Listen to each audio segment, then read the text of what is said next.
Okay, so hopefully while we were loading up the second video to finish this one out, you were able to get a good start on it. So we took the 4x out because that was our greatest common factor. We have a leading coefficient here. That's what that 2 out in front is called. So let's take a look at this. Again, you can do rectangle method for this parenthesis here, or you could do the regrouping. I'm going to go ahead and show it with the regrouping. So when I multiply these two right here, I get 6. So when I do it with the regrouping method, I have to have the factors of 6 that add up to 7. Well, that's not too challenging. So I'm going to take this, and you'll notice now I'm going to add in a bracket here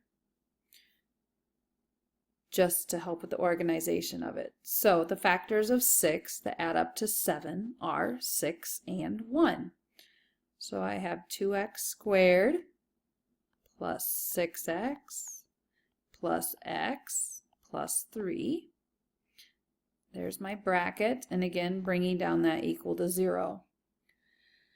So with the regrouping method, then I'm going to go up here, put my parentheses around the first two and around the last two.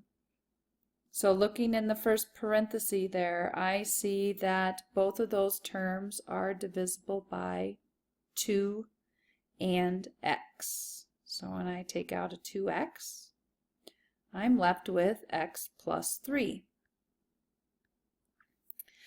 When I look at the second parenthesis, there is no greatest common factor, just a 1. And just for that, I'm going to go ahead, just so I can see it and don't forget about it, put the 1 on the outside, and I'm left with x plus 3, which is what it was before.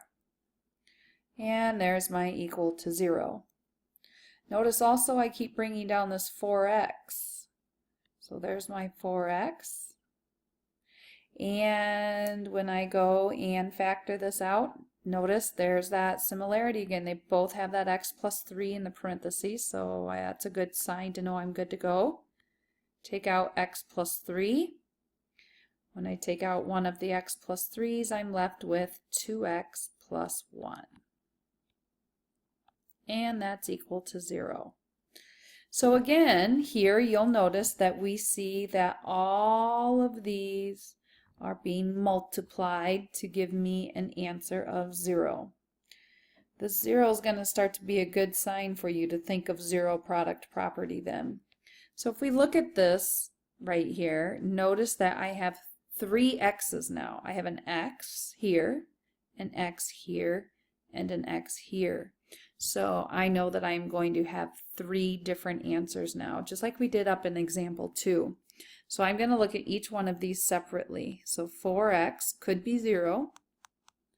So I solve for x, divide by 4.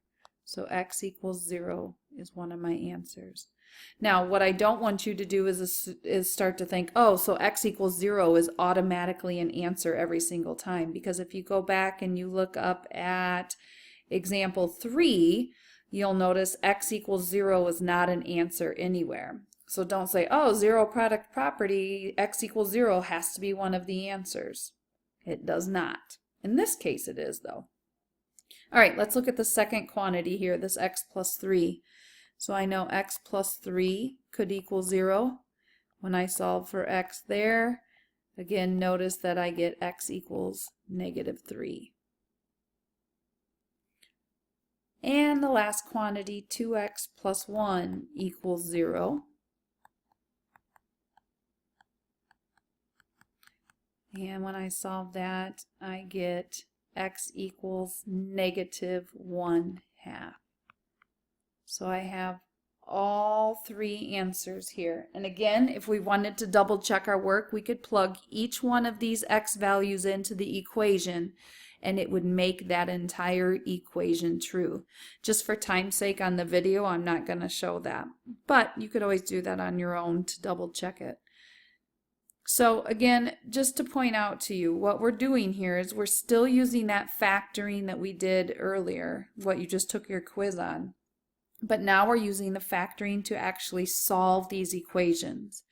And what's different about these equations than what we've had before is that now we have, like in example 3, we have this x squared and we have an x. We have not seen that before, so that's what's new. Here in example 5, you see we have an x cubed, an x squared, and an x. So again, that's different also. That's why we can't just go to basic solving equations, and we have to use the factoring to help us through it. So if you notice down here, I just typed up some steps for you to follow, just like what we talked through. The first thing, if it's not equal to 0, you need to get it equal to 0. Then you're going to factor, whether you do regrouping or the rectangle. And then you'll set each factor equal to 0 and solve for the variable. And again, like I said, you could go back and plug your answers in to be sure that it made it true.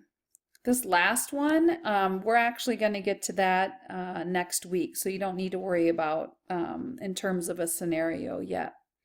So you're going to get an assignment over this that you're going to get to work on for the rest of the class period. I would definitely keep these notes out as a guidance. You can also ask the sub to write the link up on the board for you, and then you can access that video on your own time as well if you want to listen through it again.